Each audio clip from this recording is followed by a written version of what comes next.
They always say third time's the charm. This third charm can take things back to what made that first film good. Because, yeah, that second movie did not do it for me. Yep, hopefully the third outing could do better.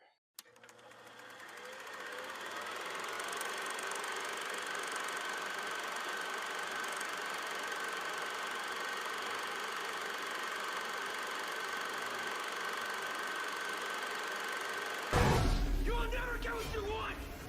You don't think I'll do it?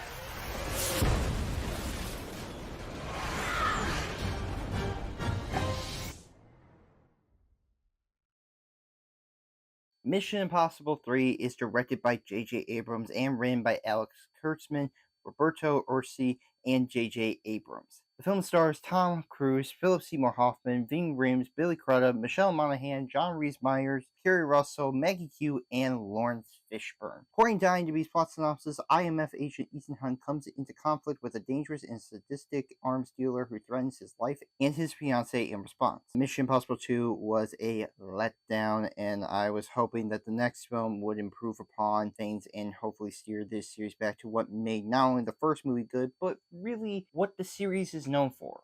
Again, going back to the TV show, that series had something that a lot of people were charmed by, or at the very least intrigued by, with having a team dynamic in the mix. And that first movie did still kind of have that. And with the second movie kind of lacking that, you're like, man, hopefully things can potentially kind of go back to that. And maybe potentially even take both things from the first and second movie. With the first having that team element and that thrilling, engaging story, but also having the second with regards to its action as well as being on set locations. I can say this, thanks to J.J. Abrams, he managed to bring the best of both of those films and got the series back on the right track. Without him, I don't know where this series could have gone. This could have gone down easily as being a knockoff James Bond, but thankfully it did not turn out that way. Now, there's still some problems that I have with this film, but before getting into that, here are some of the positives that I have. The performances are exciting. Tom Cruise is intense as Ethan Hunt, taking him back to who he was in the first film. He retains his stern and determined demeanor that you saw in that first film. And Tom Cruise, he always gives it his all. And the fact that this man is willing to do so many crazy things for the sake of films, it's insane to me. But hey, at least he knows how to give what audiences are always looking for, and for anyone to watch these movies to be entertained by the things that he is doing in these movies. Philip Seymour Hoffman is terrifying and cold as Owen Davian, which, by the way, of course, rest in peace. This man was taken from us way too soon at a very early age in his late 40s. Such a tragedy, but we have at least these movies to remember his legacy. Such a great loss, but what a talented actor he was. Hoffman portrays Davian as an emotionless and ruthless arms dealer, and if you ask me, I think he has to be probably the scariest villain in the series. By far, I think the most intimidating one, because as much as I understand that this man can't physically go up against Ethan Hunt, he can do it psychologically, and I think that's what makes him interesting, as well as how Hoffman had portrayed him with being emotionless and being sadistic and having that cold demeanor kind of purvey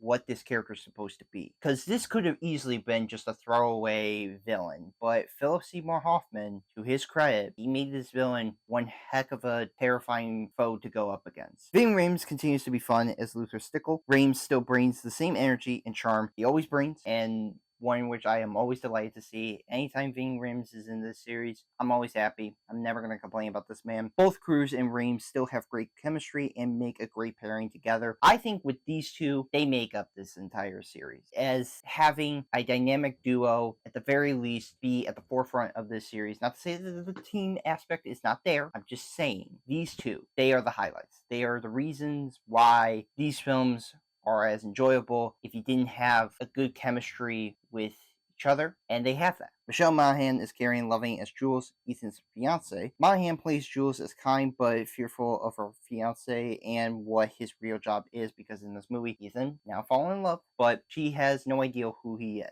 And throughout this movie, you get to see what that is like in terms of how she feels internally, what this relationship means to the both of them. Both Cruise and Monaghan have good romantic rapport with one another, making you actually really care about their relationship. Like, there's a certain point in this movie that happens, and that relationship is pretty much at a very intense crossroad. And you're thinking to yourself, how is this going to work? How is this going to go? And you actually really care. This isn't a throwaway relationship. It's a relationship that is actually really developed, and one that I actually found myself actually kind of caring for the two of them. The direction is intense. Director J.J. Abrams tries to blend both the first and second film's qualities, but dialing up the tension, taking the series back to its roots, but for a modern day audience. Of course, this was made 2006, but at the same time, you still want to give the audiences what they come to see, especially for a Mission Impossible movie.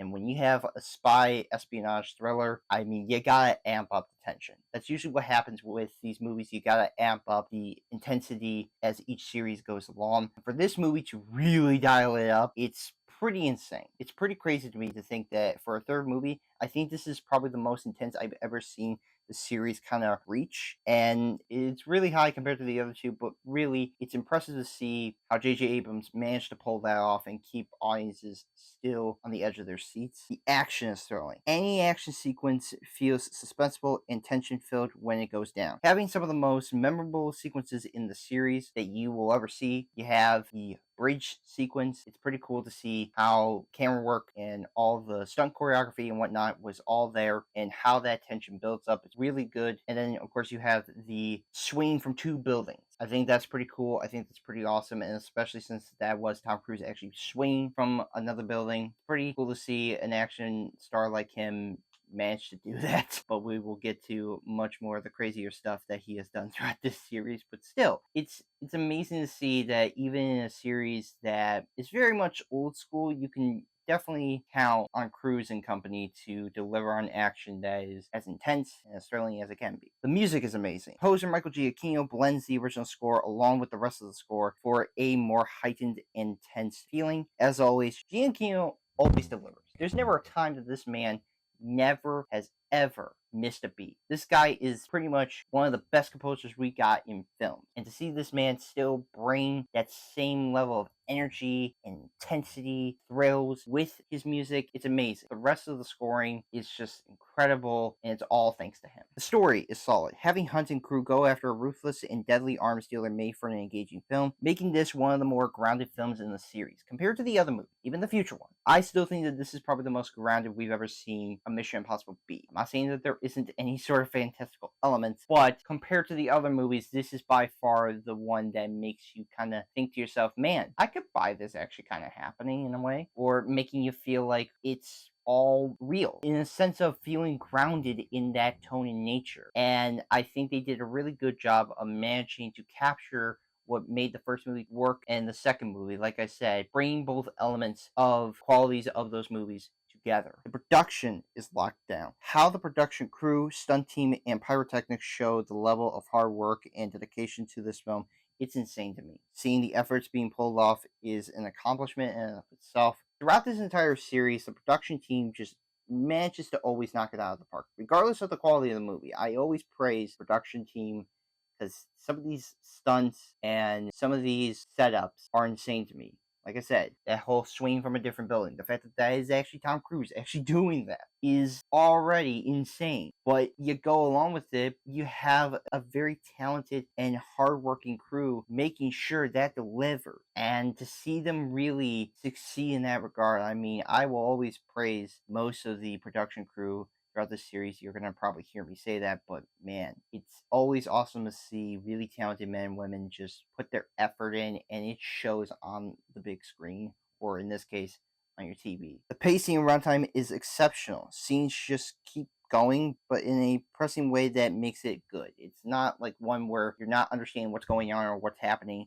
You are following along. You're following with what's going on in the story, and it doesn't feel like it never skips anything or any sort of detail. With a runtime of 2 hours and 6 minutes, it doesn't drag out. And I'm happy to know that for a Mission Impossible series to be now a little bit over 2 hours, it doesn't feel like it's being stalled out or being dragged for a one big spectacle. It is very much, all right, go in, show what we gotta do, get out. And it really just succeeds in that area. While a step in the right direction, it still kind of trips up in certain parts for this movie, if you ask me. There are some areas in which it could improve upon. So here are the negatives. The visuals are pretty noticeable. Any visual effects feels kind of poorly rendered and just doesn't look all that good. You can really tell that some of the visuals just have not aged all that gracefully. And when Cruise is in these like effects scenes, there are sometimes sequences where you do see Tom Cruise actually doing something within those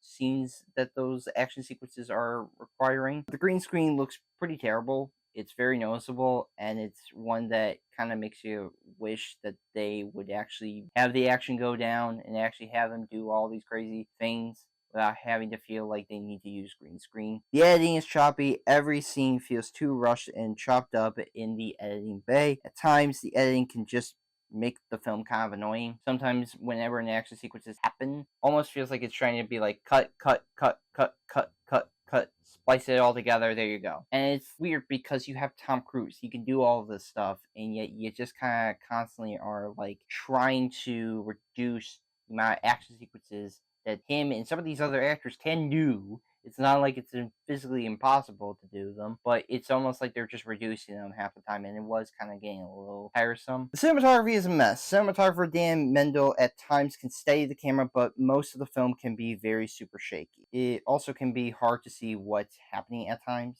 There are times where the shaky cam can just take up this movie, and it can be very much hard to see. Not to say that it's like impossible, but it is very much all right. We get the point of what's happening. I get that the movie's supposed to be intense, thrilling, but it does get to a point of okay, just steady the camera, fine. It doesn't need to be as crazy as the movie is suggesting, but I do feel like the intensity of this movie, as much as it is very much very strong in this movie, having the cinematography be that way, it did kind of get a little bit irritating and a little annoying in that regard. Again, a step in the right direction that brings the series back to what made the first movie and even the original series what it is. This is truly the most intense film in this franchise, without a doubt. Even with the future films that I can recall and remember them, this I think will always be considered to me the most intense film in this franchise. Though it stumbles, it's a overall good time. I'm glad at the very least it is an improvement over the second. It's not an improvement over the first, but at the very least, hey, bringing it back to what made the series what it is, and for today people to enjoy. And the series will continue to do that, but still, it's glad to see that they found their footing and be brought back on the right track. I'm going to give Mission Impossible 3 a 7 out of 10. I think this is a good movie. I think this does add a bit of intensity and just thrills to this film. And this movie, it still holds up in that regard, with it being as thrilling as it is. Soon I will be doing my review for Ghost Protocol, so yes, look forward to that review and other reviews coming soon.